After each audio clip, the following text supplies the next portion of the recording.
All right, let's get right into it. We are about to unpack what is probably the most wild, confusing, and, yeah, intense ride of your entire life, your teenage years.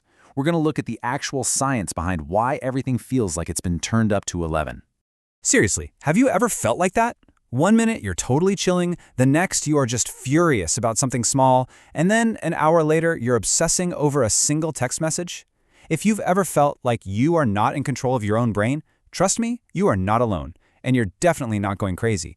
There is a real biological reason for all of this chaos.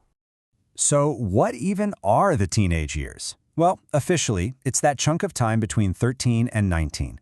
But it's so much more than just a number. It's this period of massive, high-speed transformation. Think of it like your brain and body are getting a complete system upgrade, except everything is being installed all at once, while you're trying to use it. Okay, let's start with the main control center, your brain.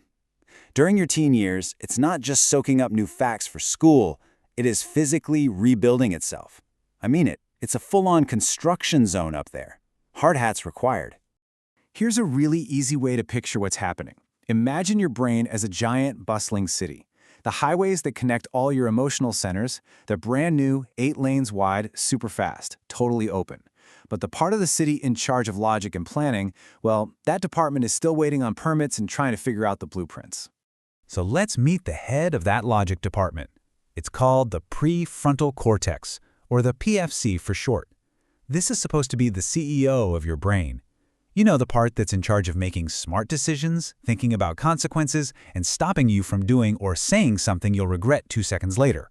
But here's the plot twist, and it is the most important part. During your teen years, that CEO is basically an intern. It's still learning the job, it's getting coffee, it's making mistakes. And that is why thinking before you act can feel almost impossible sometimes. This right here, this is the battle that's happening inside your head every single day. On one side, you've got your emotional brain. It's fully developed, it's super fast, and it runs on pure gut feelings. On the other side is your thinking brain, which is slow, careful, and, as we know, still under construction. So who do you think wins most of the arguments? Yep, the emotional brain. And that's why a tiny problem can feel like a world-ending disaster. Now, as if a brain that's one giant construction site wasn't enough, let's just add another layer of total chaos into the mix. Hormones. These are the chemical messengers that basically flood your system and turn your body and your emotions into a complete roller coaster. So what does this hormone surge actually do? Pretty much everything. Hormones like testosterone and estrogen, they kick off all the physical changes. You get taller, your body changes, you get acne. Fun stuff. But they also pour gasoline on the fire that's already burning in your emotional brain. This is the source of those intense mood swings that we all know and love. Probably not, but they are definitely part of the deal.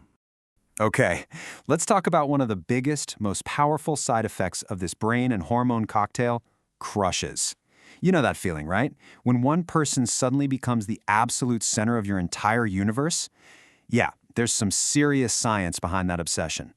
And get this is actually wild.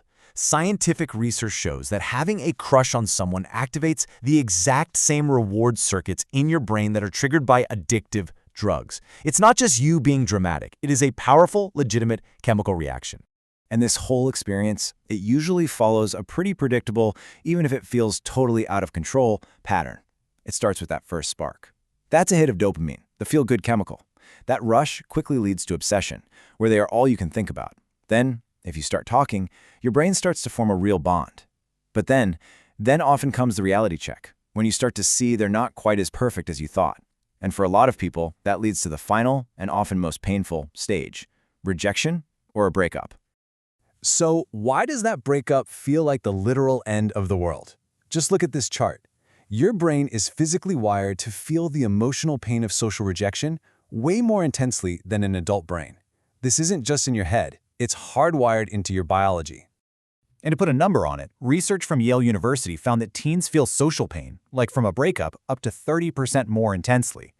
So the next time someone tells you to just get over it, you can remember that your brain is experiencing that pain on a completely different level. You are not overreacting. Okay, so we have covered the science of why everything is so intense. Now, let's get to the most important part. How do you actually survive it? Let's switch gears and get into some real talk strategies to help you not just get through this, but actually crush it. First things first, and this is a big one. You have to get off the comparison train. I'm serious. Whether you're looking at friends at school or random people on social media, you are only seeing their curated best-of moments. Comparing your messy, real, behind-the-scenes life to someone else's public highlight reel is a game you will never, ever win. This next one, this is a superpower. Learning how to say no to friends, to social pressure, to anything that doesn't feel right for you. It's not about being mean, it's about protecting your time, your energy, and your own goals. Trust me, your future self is going to thank you for it.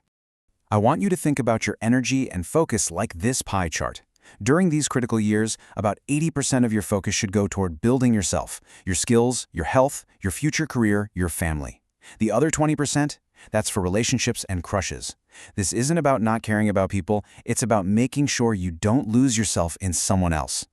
Your mindset is absolutely everything. When you run into a problem, and you will, we all do, it's so easy to get stuck complaining about it and how unfair it is. The big shift you need to make is to go from focusing on the problem to focusing on the solution. Just ask yourself this one question. Okay, this stinks. What can I do about it right now? And finally, please, do not try to go through all of this alone. It can feel like nobody gets it, but sharing what's really going on with a parent, a friend you trust, a family member, that is a sign of strength, not weakness. It's how you get support and perspective when those emotional highways in your brain are totally taking over. So after all this science and all these strategies, what's the real takeaway here? All this intensity, this chaos, it's not a sign that you're broken. It's a sign that you are in the middle of a powerful transformation. You're not broken, you're becoming. And that leaves you with the biggest, most important question of all. Who do you want to become?